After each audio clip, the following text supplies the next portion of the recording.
I spent 2 hours making camo designs in Photoshop. 2 hours. But you know what I realized? All that time, it wasn't wasted. It actually low-key was something that I needed. Let me explain. Today, I'm going to be breaking down the reality of the design process, the messy and non-linear trials that you go through to come out with that heat. But everything, right, just from my perspective, it may be different for you, it might be different for other people, but I'm just gonna talk to you guys about how it is for me. As I said, I was trying to make these denim camo shorts and I was making the camo pattern, but every time I kept making them, they just came out way too busy and chaotic. It was felt cluttered. It in my opinion, it didn't look very appealing. Instead of just accepting that for what it was, I went into research mode and I kept looking at a plethora of camouflage cargo shorts and I just went into a rabbit hole. As I was going into the rabbit hole, I was looking at what shorts that I liked and why I liked them, and I literally just broke them down and I analyzed them. Okay, you know what? The camo in here isn't busy.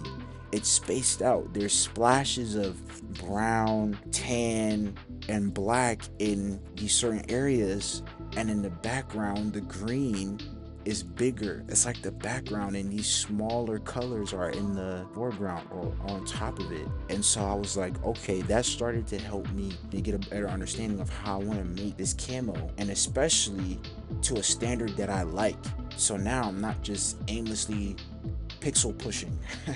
I have a foundation now, or at least a reference that will give me a basis. And then from there, I'll just add my own spin and twist on it. Now that I have an understanding, it's time to go back into Photoshop and try to achieve this look. But it's still requiring some testing, rejecting, experimenting, making duplicates, making copies, and trying something different. There still is a messy process involved with it. Even another thing that dawned on me was that as I was making the camo patterns in Photoshop, I'm thinking in my head that, oh yeah, these will look good on the shorts. But when I put them on the shorts, there were still more things that could be refined to the pattern as I looked at it on the shorts. You can't judge and assume you'll know the outcome until you get to that point where you see the outcome. It might be an obvious thing, but it was exemplified in this moment as I was designing. But once I refined it and made the camo even better and placed it on the shorts, placed the design on the pockets of the shorts, it just had the look that I wanted. The camo was spaced out. You could see the colors properly. The stars on the camo looked really good. I just really liked how the camo turned out. All of that was worth the time spent reiterating and duplicating and just sitting there and spending the time. Sometimes that's what it requires, for you to just sit there and just experiment, bro, because in the end you're gonna come out with some heat, some fire. But it's just about how long are you willing to tolerate this process, and even have moments of like, dang, it's not coming out how I want it. You know, how long can you deal with that? There will be moments where you think you got it, and then there might be moments where you're like, I don't even know if this is going to turn out right. And I just want to put a disclaimer that I don't think you should always spend an unreasonable amount of time trying to design one thing.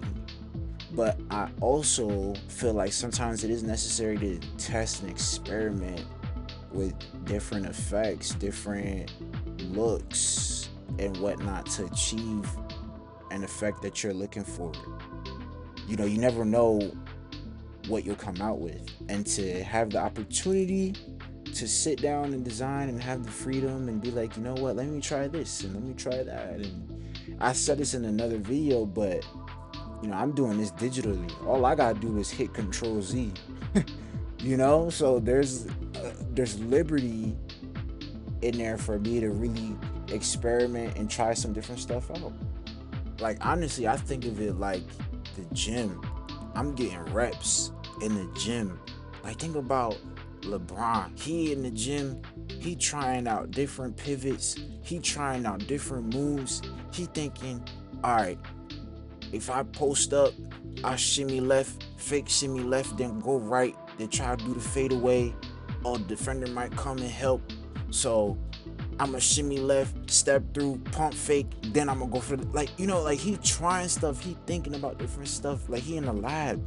And this is the same thing. I'm giving myself that time to basically experiment and try different stuff out, learn what works and learn what doesn't work. But even though I spent 2 hours doing all of that, those 2 hours is literally me getting better at becoming a designer. Obviously, it's situational and there should be appropriate times. You don't want to spend a whole lot of time on client work. When it comes to client work, you obviously want to be efficient and get the work done in a fast time frame or a reasonable time frame without sacrificing quality. But when it's on your leisure for personal projects, these are the gym sessions that will contribute to you becoming a better designer, at least from my perspective. Well, I hope you guys enjoyed me talking about the design process and the reality of it from my point of view. If you made it this far, I appreciate you for listening to my ramblings and making my LeBron connection. If you would like more videos like this, please hit the like button and also subscribe. It helps me out a lot. I have more videos coming out soon. God bless y'all. I appreciate the support. Keep going crazy. Keep designing. God bless y'all. Have a good one. All right.